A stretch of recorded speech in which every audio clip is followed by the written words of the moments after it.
Retro gaming is great, but there can be many reasons why you wouldn't want to deal with the hassle of physical games. Maybe you're simply too poor. Just take a look at eBay or retro game stores, and you might just get a heart attack from the insane prices some games go for. Like here, 45 euros for Castle of Illusion? 60 euros for Earthworm Jim? Really? And I hope you don't like Batman and Robin, as that's almost 300 euros. 300 euros!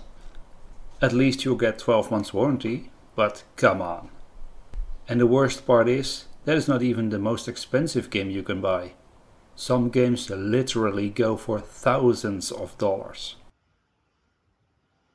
Another reason why you don't want physical games could be that you simply live small and can't store a large collection of video games. Or maybe you simply don't want games cluttering up your house. Both are valid reasons. Of course, there's always the option of emulation, but nothing beats playing on the original hardware, preferably on a CRT display, as games simply look better on an old-fashioned television set. Games from the 70s up until the 2000s simply were designed with CRTs in mind. A lot of games used image trickery to display more colors, add transparency effects and so on, which will only work on a CRT display. Of course, emulation is a totally valid alternative if you don't want physical games or don't want CRTs cluttering up your home.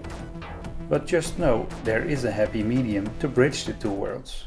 Because nowadays you can get flashcard readers for almost any old game console, and they are a fantastic option for those who want to use the original hardware but don't want to own physical games. The idea is that you put the game ROMs on a MicroSD card and then pop the reader into your console. I'll use a Super Nintendo for demonstration purposes, but the Sega Mega Drive works in the same way.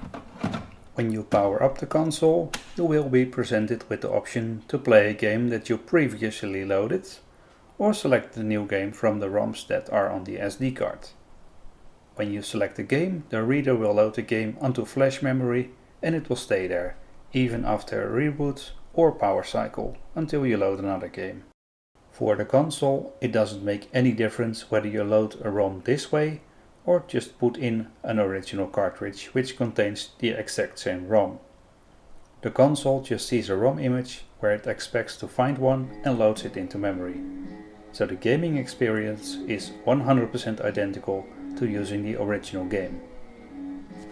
Some older games use a battery to store save games, and these SD card readers also have the same functionality, but instead of using volatile memory with a small battery to keep the data alive, like on the original game cartridges, these SD card readers simply write your save games to the SD card, because, well, duh, the storage is there, why not use it? If you decide to go the SD card reader route, there's a ton of options, from the more expensive EverDrive to the no-name Chinese clones like I have.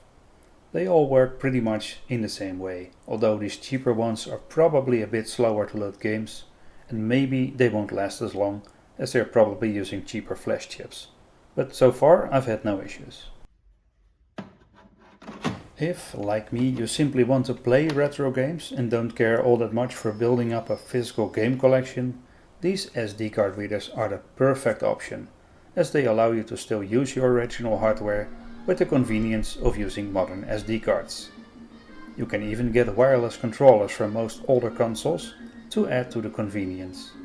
Of course, I am obliged to tell you that downloading ROMs makes you a bad person, at least according to some people. Just imagine Sega not being able to sell you a physical copy of Sonic the Hedgehog, a 35-year-old game, just because you decided to go for an SD card reader instead of paying Sega for that original game cartridge. That would of course be morally wrong, right? Thank you once again for watching, and don't forget to like and subscribe for more future videos, and I'll see you in the next one.